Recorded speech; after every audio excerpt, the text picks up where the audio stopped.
एकीकडे जपाननं आपली राजधानी बदलण्याच्या हालचाली सुरू केल्या आहेत, तर दुसरीकडे शेजारील देश चीननं ऊर्जेच्या बाबतीत क्रांतिकारी पाऊल टाकलंय. पृथ्वीवर कृत्रिम सूर्य तयार करण्याच्या दिशेनं चीननं एक यशस्वी चाचणी केली आहे. अणुसंकलन किंवा न्यूक्लिअर फ्युजनच्या माध्यमातून स्वच्छ आणि अमर्याद ऊर्जा निर्माण करण्यासाठी चीननं जगातल्या सर्वात मोठ्या सुपर कंडक्टिंग फ्युजन मॅग्नेटची यशस्वी चाचणी केली आहे. पाहूयात त्यावरचा हा स्पेशल रिपोर्ट. कृत्रिम सूर्य निर्मितीच्या दिशेनं चीनचं मोठं पाऊल.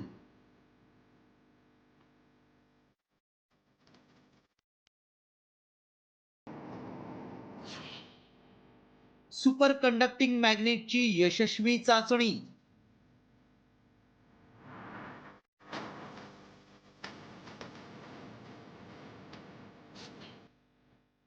जागतिक ऊर्जा क्षेत्रात मोठी क्रांती होणार.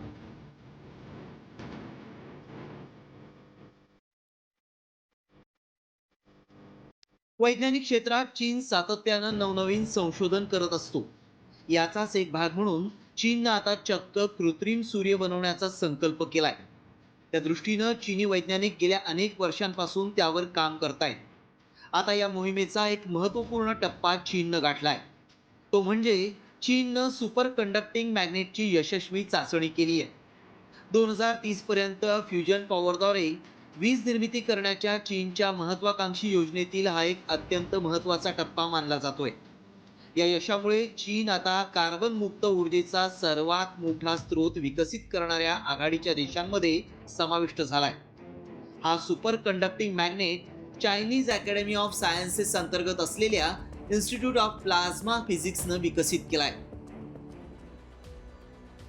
हा सुपर कंडक्टिंग मॅग्नेट म्हणजे डी आकाराची एक प्रचंड मोठी संरचना असून ती 21 मीटर लांब आणि 12 मीटर रुंद आहे. या अवाढव्य चुंबकीय संरचनेचं वजन तब्बल 582 टन आहे. कृत्रिम सूर्य हा एक न्यूक्लिअर फ्युजन अणुभट्टी प्रकल्प आहे, जो प्रत्यक्षात सूर्यामध्ये ऊर्जा निर्माण होणाऱ्या नैसर्गिक प्रक्रियेची पुनरावृत्ती करतो.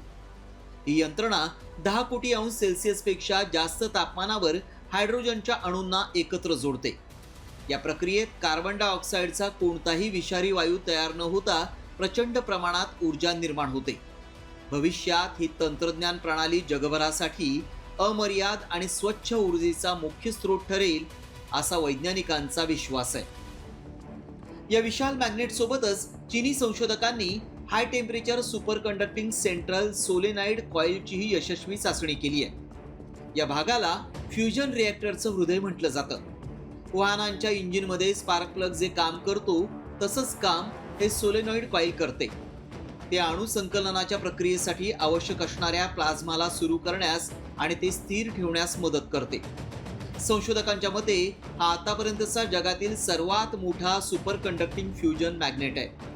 आंतरराष्ट्रीय स्तरावरील या जगातील सर्वात मोठ्या मानल्या जाणाऱ्या फ्युजन प्रकल्पातील मॅग्नेटपेक्षा हा 1.3 पट मोठा आहे. यामध्ये साठवली जाणारी ऊर्जा ITERच्या मॅग्नेटपेक्षा 3 पटीनं जास्त आहे. हा मॅग्नेट अत्यंत शक्तिशाली चुंबकीय क्षेत्र निर्माण करतो. हे चुंबकीय क्षेत्र 10 कोटी अंश सेल्सिअस पर्यंत तापलेल्या अतिउष्ण प्लाझ्मा वायूला अणुभट्टीच्या आतल्या आत रोखून ठेवतं. या कृत्रिम सूर्याच्या माध्यमातून व्यावसायिक स्तरावर वीज निर्मिती करण्याचा चीनचा मानस आहे. त्यामुळे सूर्याच्या ऊर्जा निर्मितीच्या प्रक्रियेवर आधारित स्वच्छ ऊर्जेचा शोध घेण्याचा हा एक महत्त्वपूर्ण टप्पा मानला जातोय. रिपोर्ट साम टीव्ही न्यूज.